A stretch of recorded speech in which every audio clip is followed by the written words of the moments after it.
आप लोग किस लिए बैठे हो?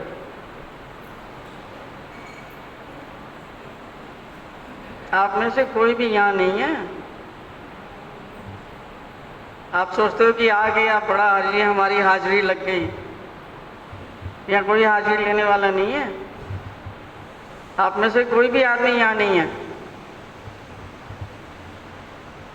तुम गई आदमी, हम तो बैठे हुए हैं, ये सामने तो बैठे हुए हैं, कहाँ गए? यहीं तो बैठे हुए हैं। बैठना एक चीज है और यहाँ पर होना, ये दोनों एक हैं। क्या जी? दोनों एक हैं। बैठना और यहाँ होना दोनों एक हैं।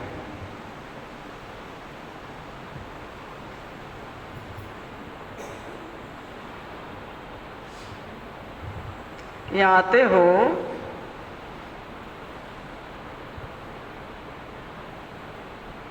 तो यहाँ होना भी जरूरी है ना।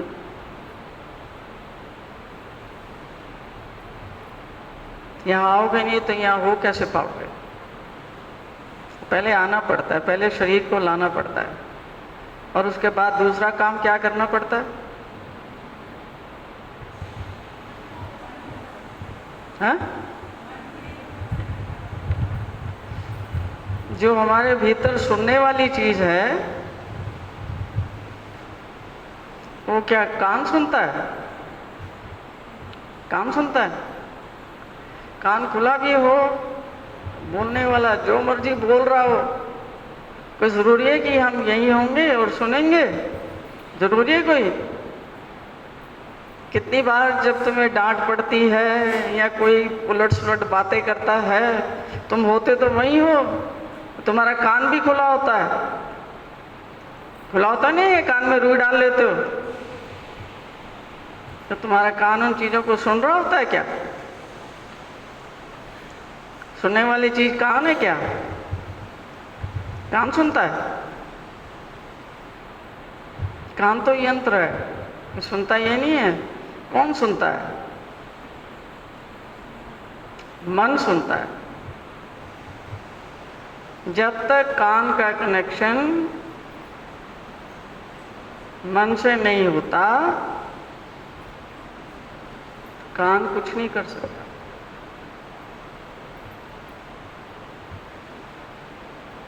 अगर तुम्हारा मन कहीं घूमने चला गया और सामने वाला बोल रहा है कुछ है, अब कान भी तुम्हारा खुला हुआ है। उसने कोई बात की, वो पूछ रहा है आपसे, बहन तेरे से बात की थी, कुछ बताना। वो कह रही भैया जरा दोबारा कहना, जरा दोबारा कहना। दोबारा की क्या जरूरत पड़ गई? कान तो तुम्हारा खुला पड़ा है। कान में रुई तो नहीं लगाई ना, कान में उंगली भी नहीं लगाई, तो कान तो खुला पड़ा है। फिर उसने क्यों नहीं सुना? फिर क्यों नहीं सुना?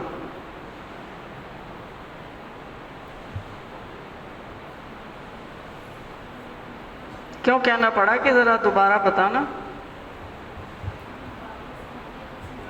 हाँ, मेरा मन जो था ना कहीं और चला गया था, मेरा ध्यान जो है कहीं और चला गया था। मैं वो सोच रही थी, मैं घर में से आई थी, अलमारी में से मैंने अपने कपड़े निकाले थे, पता नहीं साला अलमारी को ताला भी लगाया या नहीं, उसको बंद भी किया या नहीं, मेरा ध्यान वहाँ चला गया था। तो इसलिए मेरा कान खुला होते हुए भी मैं आपकी बात को ध्यान नहीं दे पाई। ये होता है। मतलब खाली यहाँ आना ही नहीं होता, जो सुनने वाली चीज है, जो ग्रहण करने वाली चीज है, उसको जब तक उपस्थित नहीं रखा तब तक कुछ भी पता लगेगा? लगता है कुछ भी पता? स्कूल कॉलेज में भी हम जाते हैं, पढ़ते हैं, अगर जब टीचर बोल रहा है और आपने ध्यान नहीं दिया, आपके पल्ले कुछ पड़ता है? कुछ पड़ता है? आपकी हाजिरी लग जाती है। टीचर आता ना, हाजिरी लगाता है, हैं? विनोद है, मोहन है, गीता है, सुरभि है, अटेंडेंस लगाता है ना, वो नाम बोलता है या बोलती है, अटेंडेंस लग जाती, बस हाजिरी हो गई। उसका क्या मतलब है कि जो बच्चा वहाँ पर उपस्थित है, क्या वो ग्रहण कर रहा है जो बताया जा रहा है? ग्रहण कर रहा है वहाँ?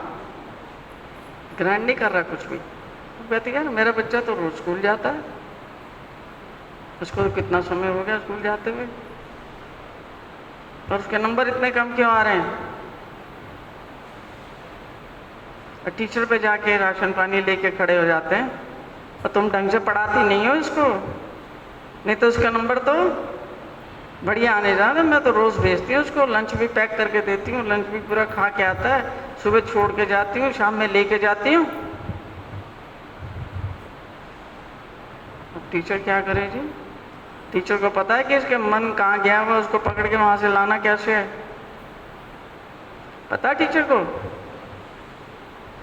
उसको तो पैसे इस बात के दिए जाते हैं कि मैंने 1 घंटा बैठ के ये क्लास पढ़ानी है, मेरी बला से कोई पढ़े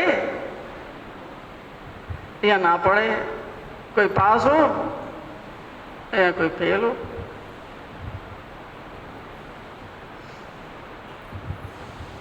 आया समझ? ये जो है ना, मेरी बला से भाई पास हो या फेल हो, उसने तो अपना काम कर दिया। जो नौकर होता है ना, उसको पैसे देते हैं आप काम करने के, उनकी भी तो यही एटीट्यूड रहती है कि बस मैंने तो काम करना है, मैंने तो इतने पैसे मिल जाते हैं मुझे महीने के, तो मैंने इतना काम करना है।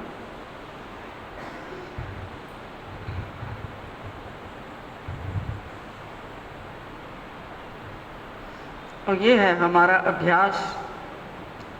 संसार में जब हम रहते हैं तो हमारा अभ्यास यही है, जिसको कहते हैं खाना पूर्ति, कि अपने भैंसे शरीर को ले जाना है वहाँ, जैसा तैसा भी है, पतला है, मोटा है, काला है, गोरा है, पढ़ा लिखा है, अनपढ़ है, कैसा भी है, उसको वहाँ ले जाना है बस। तो खाली उसको ले जाने से काम बन जाता है? काम बन जाता होता तो अभी तक जितनी बातें आपको बताई गई हैं, आप सब लोग तो ब्रह्मज्ञानी होने चाहिए थे। जितनी बातें आपको बताई गई हैं, ये क्यों नहीं असर हो रहा? क्योंकि जब बात सुनने आते हो सावधान नहीं होते, मन जो है जगह जगह पे भटकता है।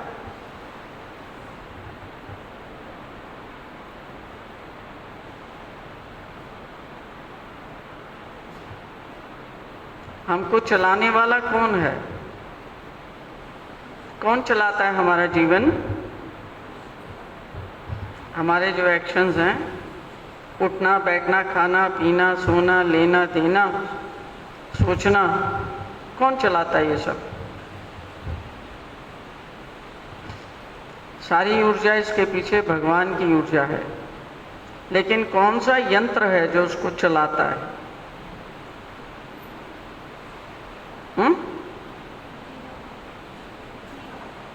नहीं, आत्मा की तो केवल शक्ति है, लेकिन आत्मा ना तो कुछ करता है, ना बोलता है, ना खाता है, ना पीता है, ना सोता है, ना जागता है, ना उसका कोई लिंग है, ना उसकी कोई जाति है। वो नहीं कुछ करता, वो परम करता है। और परमात्मा का अंश भी परम अकर्ता है। तो ये करवाने वाली शक्ति कौन सी है? करता धरता जो है अंदर, मोटिवेटर कौन है अंदर, जो कहता उठो, अब उठने का टाइम हो गया, पढ़ो, अब पढ़ने का टाइम हो गया, जॉब पे जाओ, अब जॉब पे जाने का टाइम हो गया, ये जवानी की अवस्था है, बच्चे पैदा करो, बच्चे बड़े हो जाएंगे, नहीं तो हम बूढ़े हो जाएंगे, तब बच्चे होंगे, जल्दी से बच्चे कर लो। ये कौन है जो अंदर ये सब चीजें बता रहा है, चला रहा है? ये सारी चीजों का करता धरता मन है। जब बोलते हो ना, मैं ये कर रहा हूँ, मैं ये खा रहा हूँ, मैं यहाँ जा रहा हूँ, मैं पढ़ रहा हूँ, मैं जॉब कर रहा हूँ, मैं अभी घर से आया हूँ, मैं अभी वहाँ जाऊँगा, ये कौन है सब बोलने वाला? ये मन है। और मन यानी कि अंतःकरण की एक चीज़ है, मन है, उसमें बुद्धि भी है, उनके थोड़े रोल थोड़े थोड़े अलग हैं, पर ये सब अंतःकरण में निवास करते हैं। ये सब शक्तियाँ हैं। ये भी खोलोगे ना, चीरा फाड़ी करोगे, यार देखा जाए मैं अपने मन का इलाज करवाऊँ, ये जाके ना कहीं डॉक्टर से कहूँ कि इसने मुझे बहुत परेशान कर रखा है, सारा दिन ये जो है ना आइडियाज़ देता है, सारा दिन विचार देता है, एक मिनट चैन से बैठने नहीं देता है, कभी वो चीज़ ले आता है, कभी ये चीज़ ले आता है, मैं इसका ऑपरेशन कराऊंगा। तो मन का ऑपरेशन कराओगे, चीड़ा फाड़ी अंदर कराओगे, किसी भी डॉक्टर को या किसी भी चीज़ को या किसी भी सर्जन को जो चीड़ा फाड़ी करते हैं, उनको मन का कुछ ज्ञान है कि उसको कहाँ ढूंढेंगे? उनको कुछ पता है मन का? है जी? कोई इलाज कर सकते हैं मन का? है उनके पास इलाज? उनके पास इतनी बुद्धि भी नहीं है कि वो मन के बारे में सोच सकें कि मन चीज क्या है।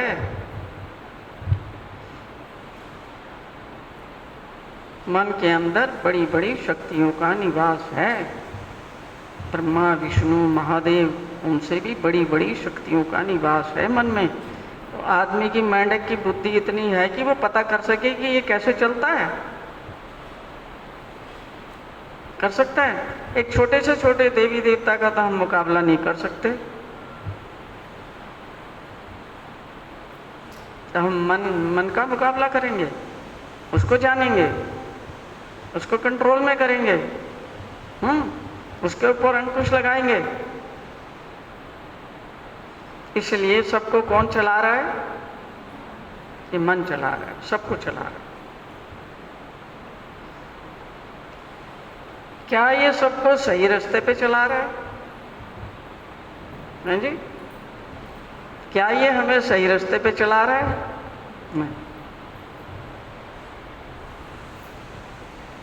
कैसे पता लगा कि ये सही रास्ते पे नहीं चला रहा? कैसे पता लगता है तुम्हें कि ये सही रास्ते पे नहीं चला रहा? हाँ, ये नरक में डाल रहा है, कैसे पता लगता है?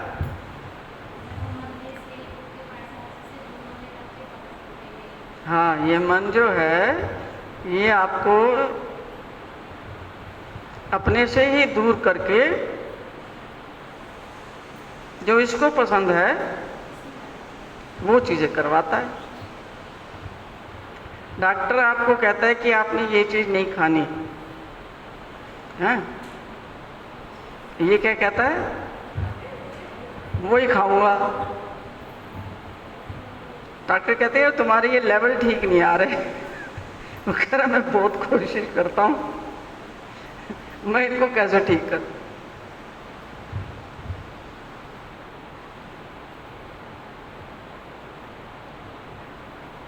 टीचर कहती है एकाग्र मन से सुना करो मेरी क्लास, जो मैं क्लास में बताती हूँ।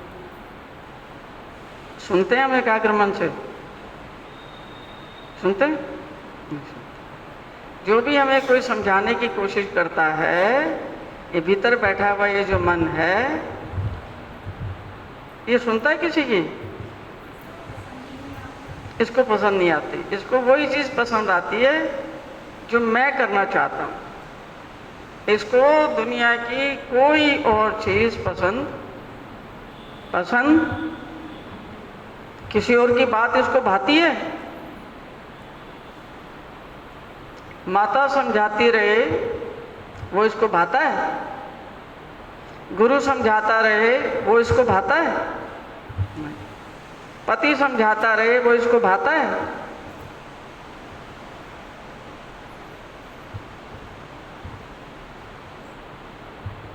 ये वही करना चाहता है जो ये सोचता है कि मेरे लिए ठीक है, मैं तो यही करूंगा। वो कहेंगे पिटाई करेंगे तुम्हारी। क्या कर लो, पिटाई करने के बाद रुक जाता है ये, हैं? सबकी पिटाई हो रखी है ना। कोई ऐसा जीव नहीं है जिसकी पिटाई नहीं हो रखी, सबकी पिटाई हो रखी है। खूब पिटाई की, माँ बाप ने भी खूब कोशिश की, टीचरों ने भी बहुत कोशिश की हमारा सुधार करने की, गाली गलौज भी की, सुन रखी है ना सबने गाली गलौज, सबकी पिटाई भी हो रखी है। कोई कितना ही शेर दिल बनने की कोशिश करे, उसकी पिटाई तो डेफिनेटली हो रखी है। तुम लोगों की पिटाई होती है घर में? होती है ना? है? पिटाई होती है ना? पिटाई होती है ना? मान जाते हो फिर? कह रहे फिर भी नहीं मानते, रोज पिटाई होती है फिर भी नहीं मानते। हमें इतने छोटे बच्चे हैं, इनके अंदर भी एक ऐसी चीज पड़ी हुई है, कह रहे साला जो करना है ना वो ही करना है, पीट लो, गाली गलौज कर लो, कमरों में भी बंद किया हुआ है ना, कमरों में बंद कर देते ना, खाना नहीं देते, हुआ ऐसा?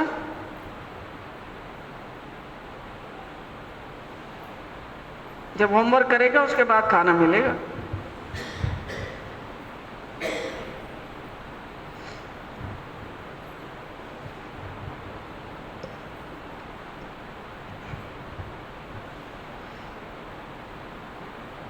पति लगा देता है सारी उम्र कि किसी तरीके से पत्नी का थोड़ा सुधार हो जाए, और पत्नी लगा देती है सारी उम्र कि किसी तरीके से पति का थोड़ा सुधार हो जाए। अब सारी उम्र इनकी बीत गई। इमेजिन करो एक कपल है 80-85 साल का तो पत्नी है और 91 साल का पति है। अब उनका इंटरव्यू करो, बाबा क्या पत्नी समझ गई तुम्हारी बात? क्या कहेगा? नहीं समझी। पत्नी को पूछो, तूने जीवन भर का प्रयास कर लिया, 80 साल का, 85 साल की अब तेरी उम्र हो गई है, कम से कम 50-60 साल तो समझाया ही होगा। वो समझ में आ जाती है बात, वैसा करने लग जाते हैं।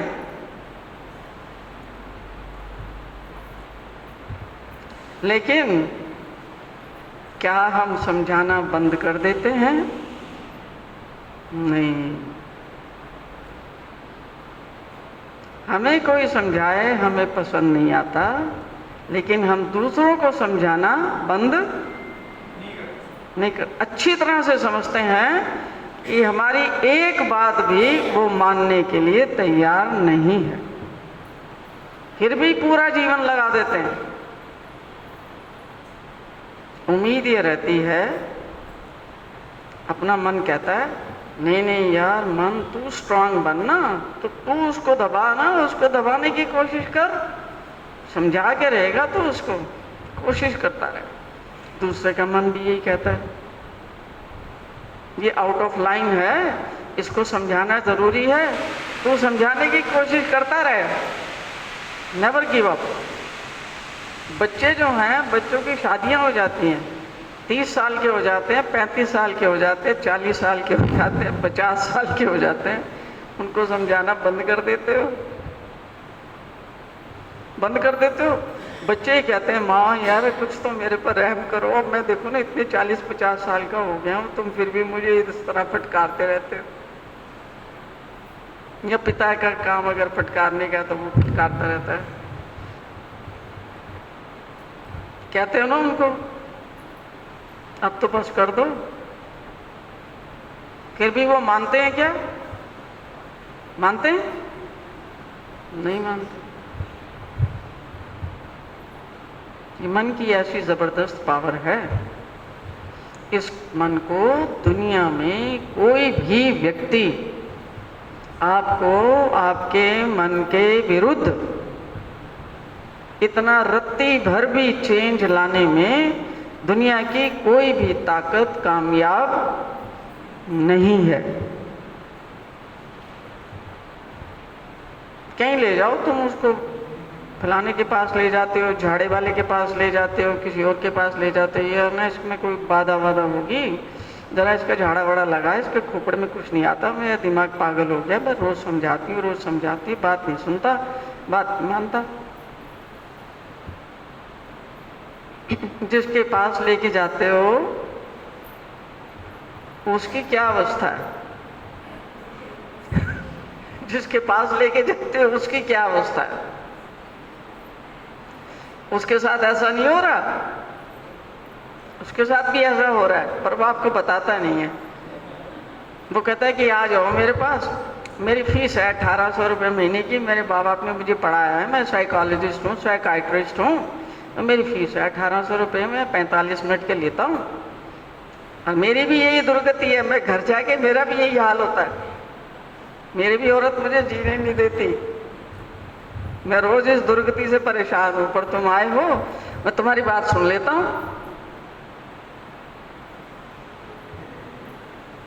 तो जो हमें पता है वो तुम्हें बता देता हूं, तुम वैसा करना। तो बच्चे को आपने वहां रख भी दिया, फिर भी बच्चा समझता है क्या? बच्चे को दिखाने के लिए गए, अपनी पत्नी को दिखाने के लिए गए, अपने पति को दिखाने के लिए लेके गए, जाने के बाद बात सुनने लगते हैं? सुनते हैं? नहीं सुनते। उसकी सुनते हो जो समझाता है? उसकी सुनते हैं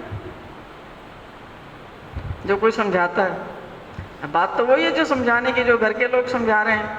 अब वो सर्टिफाइड क्लिनिकल साइकोलॉजिस्ट समझा रहा है, तब समझ जाते हैं क्या?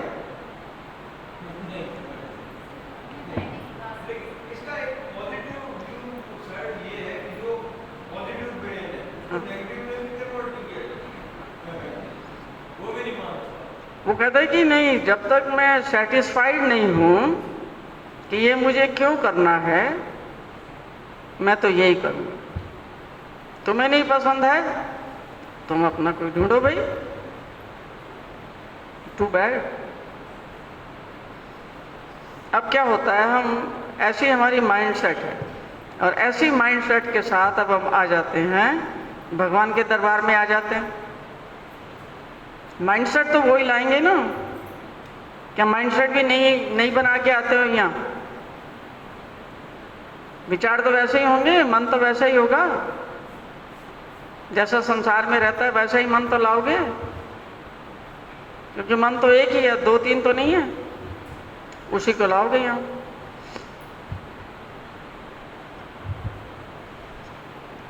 अब वो बात सुनने के लिए राजी नहीं है, वो तो जो उसको पसंद है वो करने के लिए राजी है। और यहाँ आओगे और यहाँ पर जो भगवान का मॉडल है, भगवान हमारी दुर्गति नहीं देख सकते, इसलिए वो समझाते हैं कि बेटा ऐसा मत करो, ये चीज़ें जो हैं करोगे आप तो ये उनका परिणाम होने वाला है, और ये चीज़ें तुम करोगे तो इनका ये परिणाम होने वाला है। और समझना तुम्ही ने है, दुनिया की और कोई ताकत तुम्हें समझा नहीं सकती। और कोई ताकत की बात तो छोड़ो, अगर भगवान प्रत्यक्ष में उपस्थित हो जाएं, भगवान प्रत्यक्ष में उपस्थित हो जाएं और वो हमें कहें बेटा ऐसा कर लो, हम कर लेंगे? नहीं करेंगे। कितने लोगों को भगवान ने समझाया? तो कमी की समझाने में? दुर्योधन को कितना समझाया? साक्षात श्री कृष्ण ने अवतार लेके दुर्योधन को कितना समझाया? उसको समझ में आ गई बात। वो अपनी समझ से, अपनी समझ को त्यागे बिना क्या वो अपने हित की बात सोच सकता है? कोई भी। जब तक आप अपनी समझ को दूसरी किसी जो समझ कोई दे रहा है उसके साथ कोरिलेट नहीं करते, उसके परिणामों के बारे में विचार नहीं करते, तब तक आप किसी दूसरे ट्रैक पे अपने माइंड को नहीं लेके जा सकते। दुर्योधन को समझाने की भगवान ने भरसक प्रयत्न किया, लेकिन दुर्योधन के जो विचार थे उनमें शकुनी का प्रभाव था। अब वो जब तक शकुनी के प्रभाव को छोड़ता नहीं, वो भगवान के विचारों को अपना सकता है, भगवान की सीख को अपना सकता है कि जो भगवान कह रहे हैं वो मेरे हित की बात है, कर सकता है वो। कर्ण कितना सुसंस्कारी था उसको भी भगवान ने बताया, युद्ध होने से पहले उसको भी बताया, बेटा ये तुम्हारा स्थान नहीं है, तुम इनके साथ चलने वालों में से नहीं हो। धर्म का साथ देने की सीख दी थी ना, बुद्धिमानी में वो कम नहीं था, सुसंस्कारों में भी कम नहीं था। कौन्तेय था, कुंती का पुत्र था, और संगत के कारण मार खा गया। समझ आने के बाद भी, समझाने के बाद भी क्या उसने मान ली भगवान की बात? जब शांति दूत बन के जाते हैं तो कहते हैं कि भैया ये 5 भाई हैं, इनको दे दो, 5 छोटे छोटे से गांव दे दो, वहीं में अपना गुजर बसर करते रहेंगे, मान जाओ तुम, बाकी सब तुम इनका ले लो। हित की बात कही थी ना, ये सारा कुछ तुम ले लो, इनको रहने के लिए 5 छोटे छोटे से गांव तो दे दो, इसी की बात हुई थी ना। अब क्या बोला वो?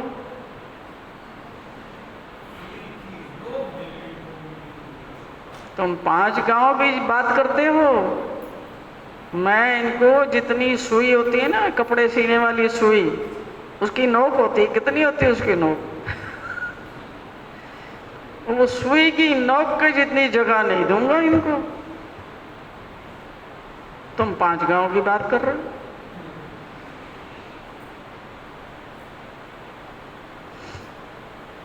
तो साक्षात भगवान अवतार लेके आके तो उसको समझा रहे थे।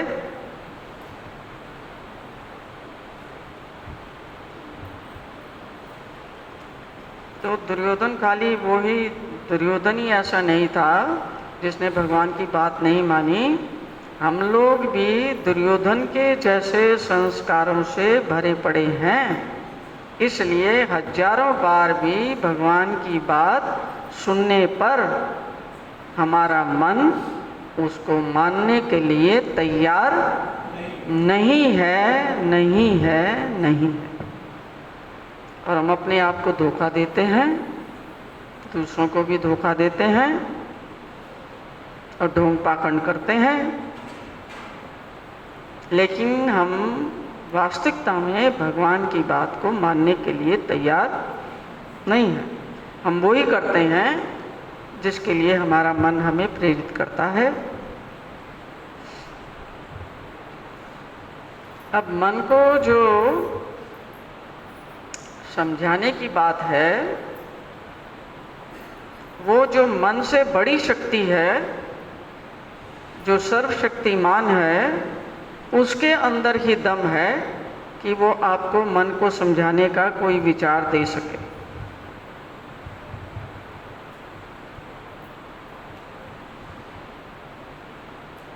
और मन या अंतःकरण में जो शक्तियां हैं उनकी इतने सामर्थ्य हैं जैसे कि ब्रह्मा विष्णु महादेव त्रिदेवों के सामर्थ्य हैं, इतने सामर्थ्य हैं।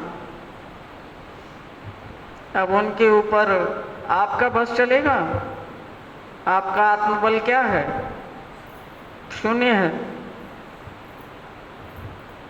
आत्मबल जो है जब तक जागृत नहीं किया जाएगा तब तक आप अपने मन के सुधार का कोई भी प्रोग्राम नहीं कर सकते। अब आत्मबल कहाँ से आएगा? आत्मा को बल कहाँ से मिलता है? आत्मा में जो भगवान का ज्ञान है, इसलिए आत्मा में बल है। और मन जो है ये भगवान की बात को सुनने ही नहीं देता, समझने ही नहीं देता। इसको बहुत अच्छे से पता है कि मैंने अपने से बड़े भगवान की बात को सुनना शुरू कर दिया, मानना शुरू कर दिया, समझना शुरू कर दिया, तो मेरी शक्ति को क्या होगा? मेरी शक्ति बढ़ेगी, मुझे मरना होगा, मेरी शक्ति क्षीण होगी, मेरा अहंकार दूर होगा, मेरी जो मूछें हैं, मुझे अपनी मूछों को अब जो ताव दे के रखा हुआ ऊपर, अब उसको क्या करना पड़ेगा? मूछों को नीचे करना पड़ेगा। भैया मेरा तो मरण हो जाएगा। अब जिस चीज में उसका मरण होने वाला है उस तरफ वो जाएगा, उसकी बात सुनेगा।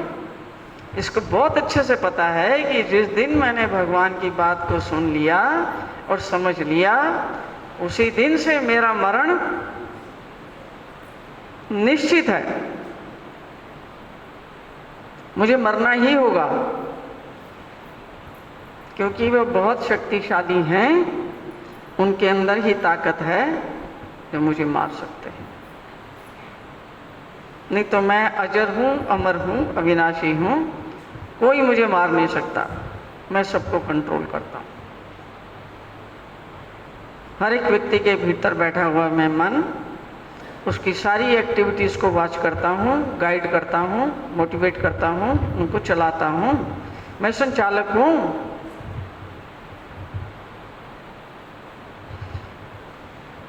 भगवान की बात सुनने का मतलब ये है कि मन ने अपना संचालन आज नहीं तो कल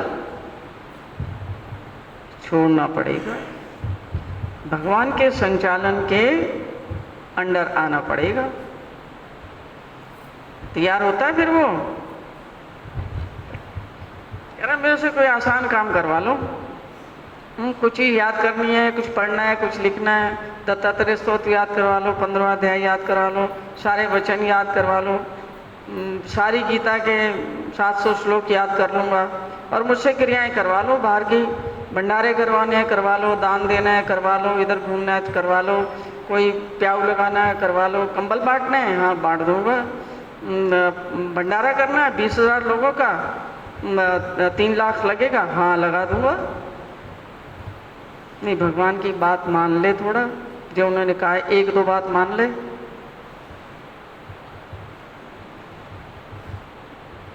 नहीं ये मत कहो मुझसे तुम, और जो मर्जी करवा लो।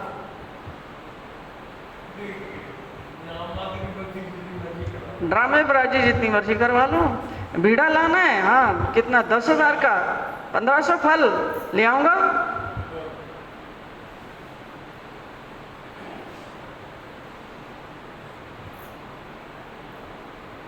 ये हो रहा, बताओ मुझे ये हो रहा है या नहीं हो रहा?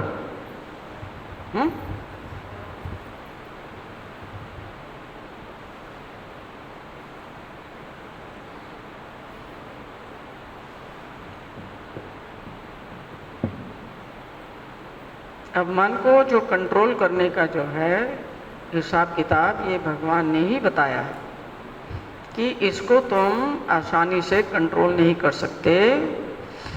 अर्जुन की भी यही समस्या थी। अर्जुन के पास जितनी भी देवी देवताओं की विद्याएं हैं, सारी विद्याएं उसके पास थी। तो सबसे बड़ी देवी देवता है चैतन्य माया, उसका वो विद्यावन था, इतना उसके पास सामर्थ्य था, और वो तक जो है अपने मन को कंट्रोल करने के लिए असफल था। भगवान ने उसको फिर ये बताया कि ये अपने मन को तुम ऐसे कंट्रोल कर सकते हो। दो चीज़ें बताई भगवान ने, एक तो अभ्यास के द्वारा और दूसरा वैराग्य के द्वारा मन के ऊपर तुम थोड़ा प्रभाव डाल सकते हो कि वो फिर धीरे धीरे धीरे करने से वो भगवान की बात को सुनेगा या आत्मा की आवाज़ को सुनेगा। तो उसमें बताया भगवान ने एक अभ्यास का रास्ता बताया कि नित्य प्रतिदिन के अभ्यास से जो भी आप उसको मनवाना चाहते हैं, जो भी आप उससे करवाना चाहते हैं, उसका आपका बड़ा तगड़ा अभ्यास होना चाहिए और नित्य होना चाहिए और निरंतर होना चाहिए। वो आपने आजन्म वो किया तो वो थोड़ा बहुत आपके अधीन होके उस रास्ते पर चलने के लिए तैयार हो जाएगा। और दूसरा, जो मन को भटकाने की चीज़ है उससे आपने उसको रोक दिया। मन को भटकाने की क्या चीज़ है? ये दुनिया के जितने भी विषय भोग हैं यही इसको भटकाते हैं। आप इसको एक से एक नया विषय भोग देते हो,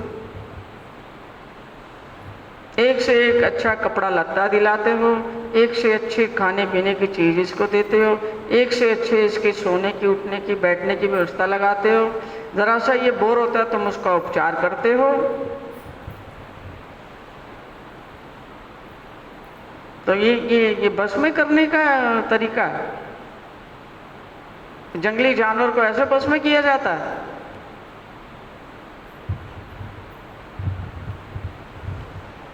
ये तो जंगली जानवर से भी बहुत ज़्यादा खतरनाक है। इसलिए इसको बांधने के लिए आपको एक तो नित्य प्रतिदिन का लगातार अभ्यास चाहिए कि जब जब ये जाए दुनिया में, इसको रोक के आप भगवान की ओर लगाओ। भगवान की ओर क्या? अपनी तरफ खींच के लाओ, आत्मा में लगाओ, अपने पास रखो, बहने मत दो इसको। और दूसरा, वैराग्य के द्वारा। वैराग्य क्या चीज़ है? कि जिन जिन विषय भोगों में ये जाता है उन विषय भोगों से इसको थोड़ा थोड़ा निकालो। इसके विषय भोग कौन कौन से हैं? संसार में कौन कौन सी चीज़ आपको संसार में बांधने वाली है, वही इसके विषय भोग है।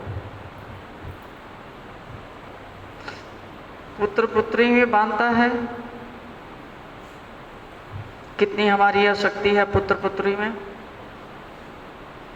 पति पत्नी में उसके संबंध में कितना आकर्षण है, कितनी आसक्ति है। पति पत्नी के साथ बांधता है, पुत्र पुत्री के साथ बांधता है, तीसरा धन के साथ बांधता है। मेरा बेटा, मेरी बेटी, मेरा पोता, मेरी नाती, मेरा पति, मेरी पत्नी, मेरा घर, मेरी गाड़ी, मेरा 1.5 लाख का मोबाइल।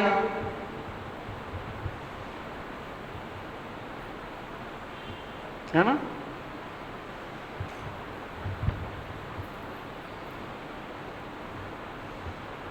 और मेरा परिवार, मेरा कुनबा, मेरी प्रतिष्ठा, ये चीज़ें इसको बांधने वाली हैं। इनसे जब तक आपने इनको थोड़ा सा दूर नहीं किया, ये किसी भी हालत में भगवान की बात को सुनने के लिए और मानने के लिए तैयार नहीं होंगे। जानने के लिए ही तैयार नहीं है तो मानना तो फिर बात की बात है। जानने में ही इतनी कठिनाई पैदा करते हैं। जानने का मतलब कि भगवान का स्मरण, सेवा, मनन, चिंतन, अध्ययन, अध्यापन, इसमें इतनी रुकावट डालते हैं। इनको पता है कि जानना शुरू हो गया तो शक्ति तो मेरे से बड़ी है, जानना शुरू हो गया तो कभी ना कभी तो मुझे मानना पड़ेगा, और फिर मेरा क्या होगा? मेरा तो मरण हो जाएगा ना।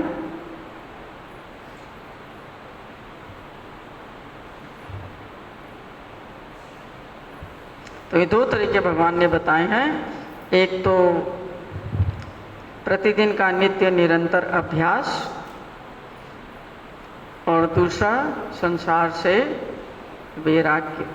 ये दो चीज़ों के द्वारा भगवान कहते हैं कि मन को बस में किया जाता है। अर्जुन कहते हैं कि भगवान ये मन तो इतना चंचल है, इतना प्रमथनशील स्वभाव वाला है कि मैं कितनी भी कोशिश कर लूँ, मुझे ये लगता है कि जैसे रेत होती है ना, या वायु होती है, जैसे वायु को मैं बांधने की कोशिश करूं तो वायु को बांध सकते हो क्या? रेत का कुछ बना सकते हो क्या? रेत आपने मुट्ठी में ली, आपने ली और लेते ही जो है वो फिसलनी शुरू हो जाती है। और वायु को आपने बांधने की कोशिश की, वायु कैसे बांधोगे? तो अर्जुन कहते हैं कि भगवान मैं इसको इतना डिफिकल्ट समझता हूं। भगवान कहते हैं हाँ निस्संदेह ये मन बड़ा चंचल है और कठिनाई से बस में आता है, लेकिन ये असंभव नहीं है। तुम चाहो तो कर सकते हो। दो उपाय हैं। एक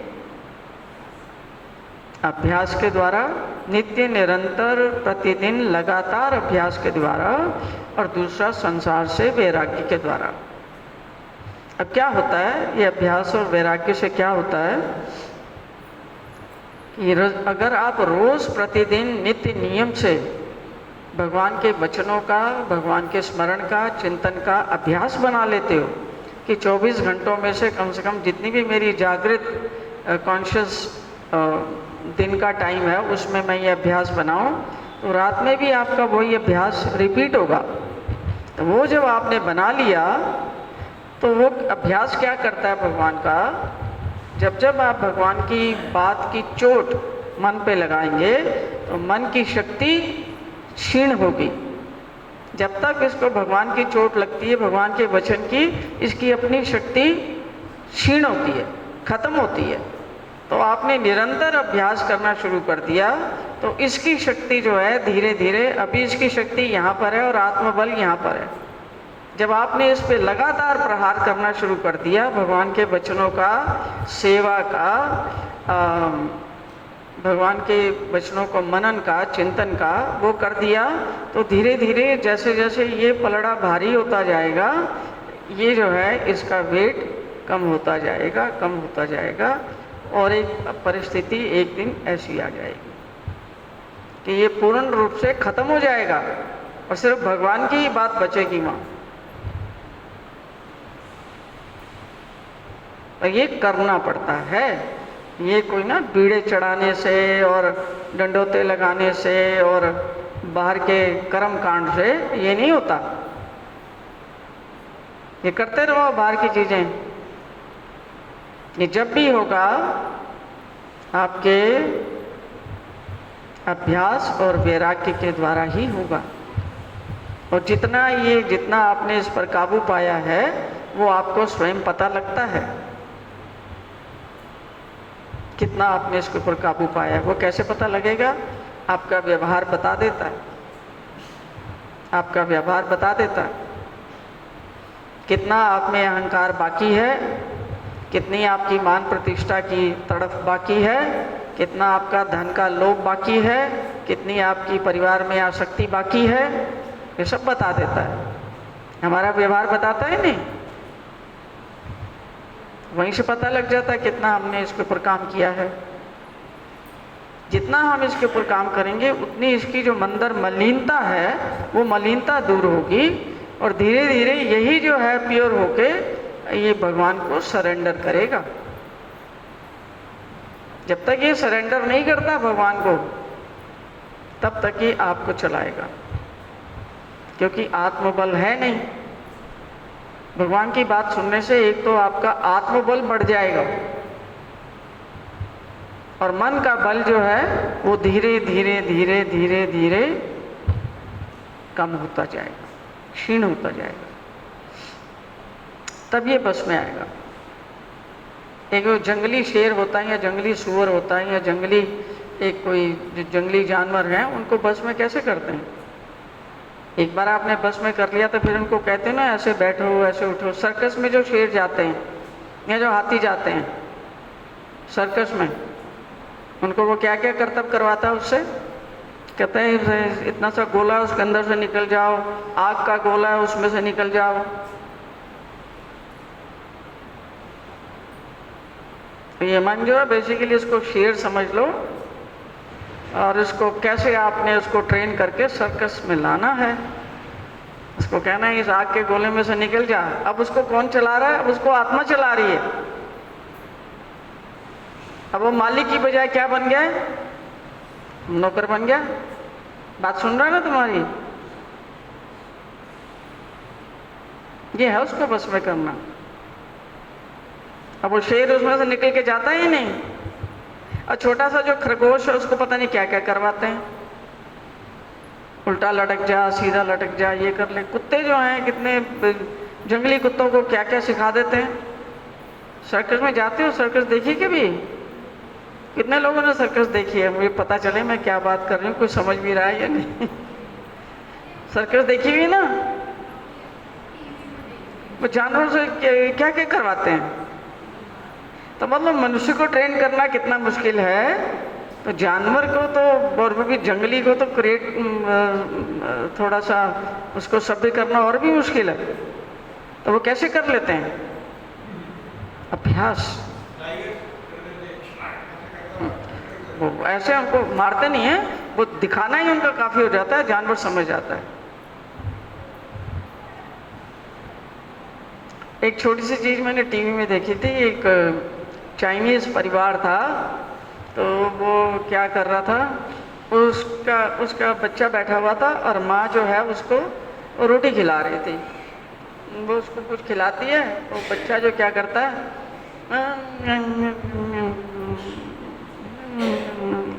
वो शक्लें बनाता है, उसको देती कुछ खा लेता है, ऐसे ऐसे शक्लें बना रहा है। मतलब वो घंटों लगा दिया उसने खाना खाने में, बहुत परेशान कर रहा है, बहुत परेशान कर रहा है। उधर उसका पिता आता है, वो एक गुड़िया निकालता है, जो होती है ना प्लास्टिक की या वो कॉटन की सॉफ्ट बनी होती है, वो गुड़िया को निकाल के जूता उतारता है और उसका लिटाता है उसको।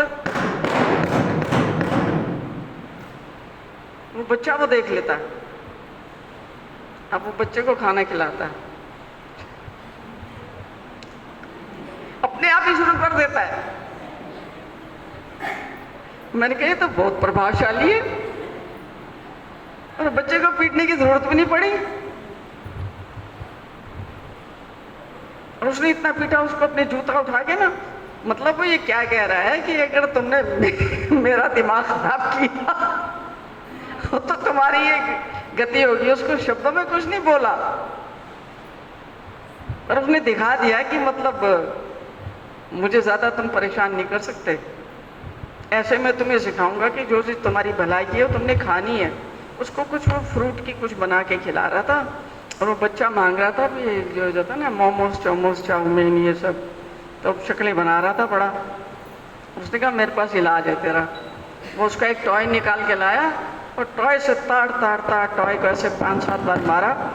बच्चे देख रहे थे, फिर उसने खिलाना शुरू किया माँ ने। फटाफट उसने कहा यार खा लो, इसमें तो भलाई अपनी ये नहीं तो खूब पिटाई करेंगे। समझ गया वो। तो ये मन भी ऐसा है, इसको कहना पड़ेगा कि आखिरकार में तुम्हारी पिटाई होने ही वाली है, तो तुम अभी तरीके से ही समझ जाओ तो ज़्यादा अच्छा है। ज़बरदस्ती नहीं कर सकते। जानवर के ऊपर तो कर सकते हो, मन के ऊपर नहीं कर सकते। मन को आप इंडिकेशन दे सकते हो कि ऐसे कर्म करेगा तो तेरा ये परिणाम होने वाला है, तू नरकों में जाने वाला है, वहाँ तू सड़ेगा। मन कहते हैं जाऊँगा देख लूँगा ना, तुम क्यों चिंतित हो, जाना तो मैं नहीं है, देख लूँगा ना, जो होगा देखा जाएगा, ऐसी बातें करता है। उसमें फिर तुम ये ध्यान देना है कि थोड़ा आत्मबल को बढ़ाओगे, प्रयत्न करोगे, आत्मबल को बढ़ाओगे। और वो कैसे बढ़ेगा? जितना तुम भगवान के सम्मुख होते हो, जितना आत्मा के सम्मुख होते हो, उतना ही तुम में बल आएगा कि तुम मन की चालों के विरुद्ध अपने लिए कुछ प्रयास कर सको, अपने उत्थान के लिए, अपने भले के लिए कुछ प्रयास कर सको। इतनी सी बात मैंने करनी थी मन की, पर काफ़ी समय लग गया इसमें। तो मुझे ये बताओ, मेरी बात कितने लोगों को समझ आई है जो मैंने आज बताई है? समझ में आई हो तभी हाथ खड़ा करना।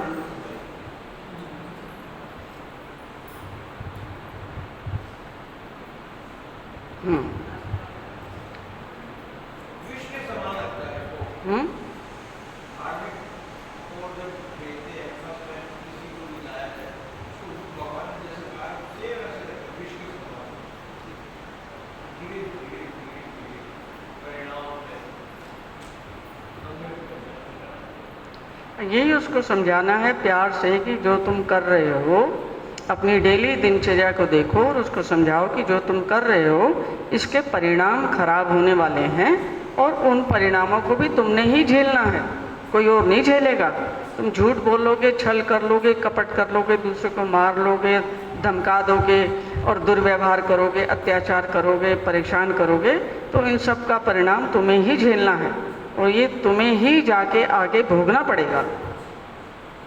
ये उसको समझाओगे धीरे धीरे करके, नित्य निरंतर लगातार, हर बार, ये नहीं कि 2 बार समझा दिया और ख़त्म। आजन्म तुमको यही करना है। जब तक उसको समझाओगे नहीं तब तक हम चीज़ों का जो परिणाम है, हमारे एक्शंस का जो परिणाम है, उसको तो हम नहीं कंट्रोल कर सकते ना। नरक जाने वाले काम करोगे तो नरक में जाना ही पड़ेगा। तो उसको पहले ही बताओ कि ये काम जो है नरक जाने वाले हैं, ये काम जो है अच्छे हैं, सुख और शांति और आनंद देने वाले हैं। दोनों रास्ते तुम देखो और तुम सही रास्ते पे चलने का प्रयास करो।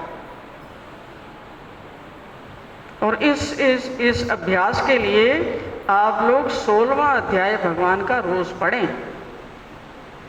16वां अध्याय, 16वें अध्याय में भगवान ने बहुत खोल के बता दिया है कि कैसे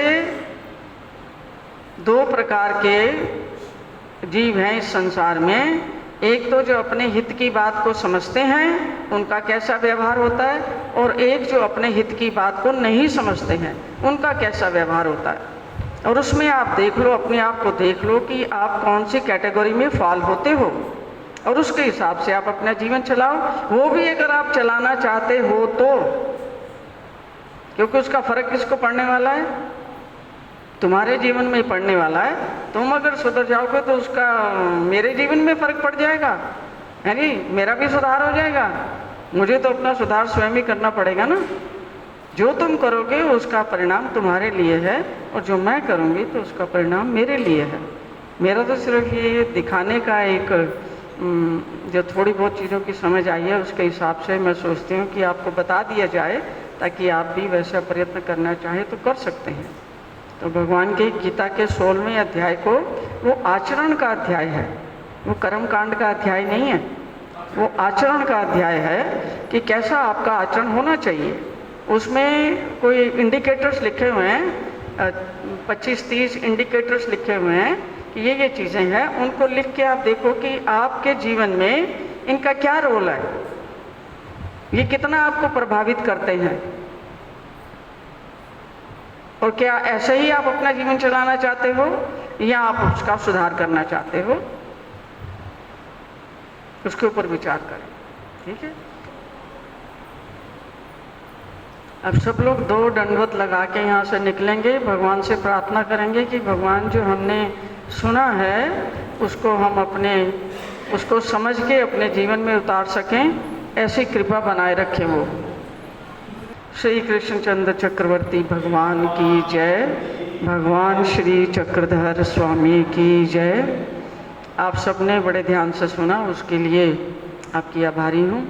सबको जय श्री कृष्णा, जय श्री चक्रधर, दंडवत प्रणाम।